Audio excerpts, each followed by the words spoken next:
Welcome back to T&L Food Channel. We are going to try something new for you again tonight. We're going to try some Instapot beef stroganoff. The first thing I'm going to do, I have my Instapot here and plugged in. I'm going to add 3 tablespoons of olive oil into the bottom of my pot.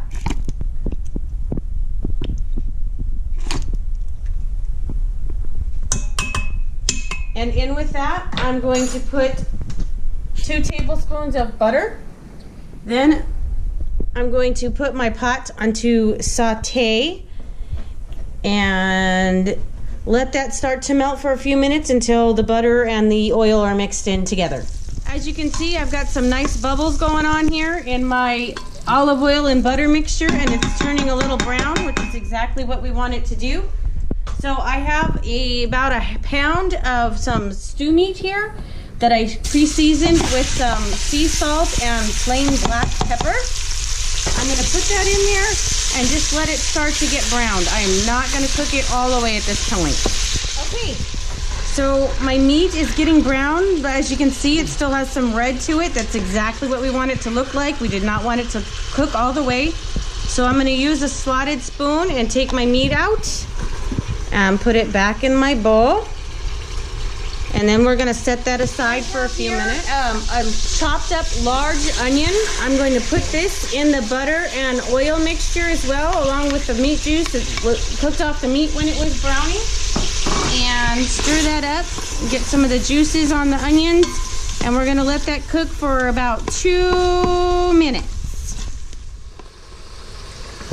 Okay, I forgot to say earlier when I put the onions in, my Instapot is still on saute, and as you can see, it's still on saute.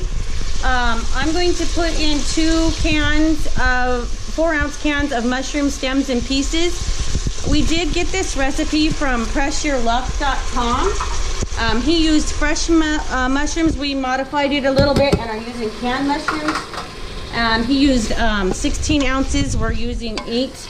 And we're gonna let that go ahead and saute for about 3 more minutes. The next thing I'm gonna do, still keeping my pot on saute, is add 1.5 tablespoons of minced garlic into the mushrooms and onions, and we're gonna stir that up.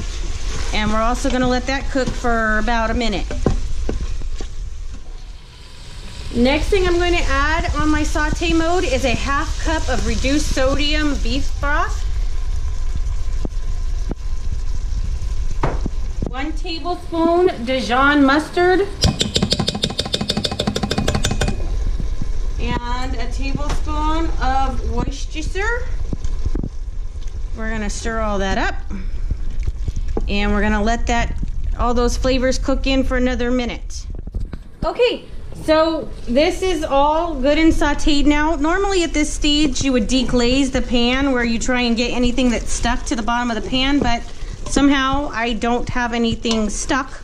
So what I'm going to do next is I'm going to add my stew meat back into the pot, just like that, followed by 1 teaspoon of thyme and 1 teaspoon of seasoning salt, and I'm going to sprinkle that on the meat. We're going to give that a stir. And then we're going to turn our pot off. We're going to hit this keep warm or cancel to the point where it goes off. I have a 1.25 cups of the low sodium beef broth here again. I'm going to pour this in with my beef mixture. I'm going to give it one more final stir. Make sure the meat's all down in the liquid there. I'm going to seal up my Instapot.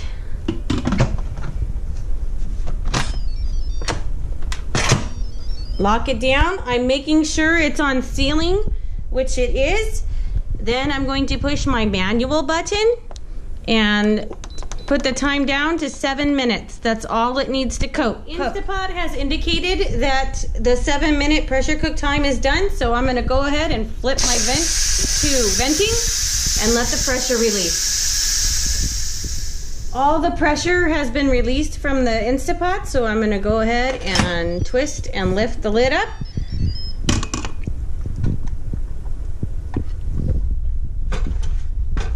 Then I'm going to hit the cancel keep warm button again to turn it off. It says off. Immediately hit the saute button. Make sure it's on more for high, and we want to get it bubbling for just a second. All right. As you see, it is bubbling again already. The next thing I'm going to add, I have a cornstarch slurry here. It's equal parts water and cornstarch, 2 tablespoons of each. We're gonna stir that in there. Get that in there and stir immediately to try and get my sauce to thicken up a little bit.